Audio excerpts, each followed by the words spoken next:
Salut! Vous souhaitez mettre toutes les chances de votre côté pour réussir votre projet de création ou de reprise d'entreprise? Vous faire accompagner vous aidera à y voir plus clair. Alors comment ça marche? À qui vous adresser? On en parle maintenant.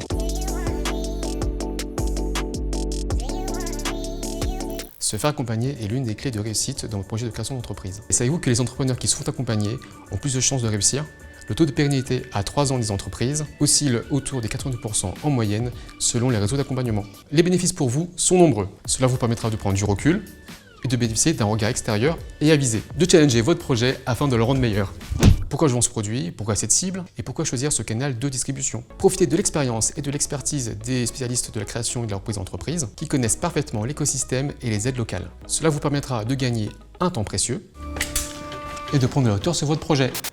Bref, vous l'avez compris, quelle que soit l'activité que vous voulez créer, un accompagnement vous permettra de ne pas rester seul avec vos questions. Alors déjà, qui peut vous accompagner? Il existe de nombreux réseaux d'accompagnement à la création d'entreprise, chacun ayant ses spécificités. Conseils ante et post-création, aide au montage de projet, tutorat et financement.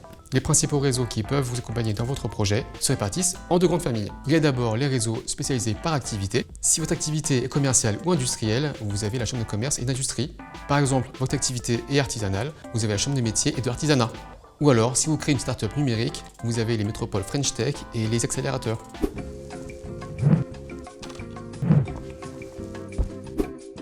L'autre grande famille, ce sont les réseaux dédiés au profil de créateurs. Si vous êtes demandeur d'emploi, Pôle emploi et l'APEC sont vos principaux interlocuteurs. Certains réseaux sont à votre disposition dans les QPV tels que les Cités Lab. Certains réseaux sont dédiés aux créatrices d'entreprises, d'autres aux personnes en situation de handicap. Et un grand nombre de dispositifs existent si vous êtes jeune. En résumé, il y a forcément une structure pour vous accompagner. Hello Juliette! Salut Jean-Michel! As-tu été accompagnée? Oui, je me suis fait accompagner. En fait, j'avais une idée, j'avais mes compétences de directrice artistique et toute une vision au niveau de l'image et de la diffusion de mon projet. J'étais pas du tout organisée, j'avais vraiment un manque au niveau partie chiffrée, donc la création d'un business plan, la faisabilité du projet. Et mon accompagnant m'a permis d'être dans un réel, dans un rapport au réel dans mon projet et de me lancer pour de bon en étant sûre que l'affaire tenait la route. Merci Juliette, à très bientôt.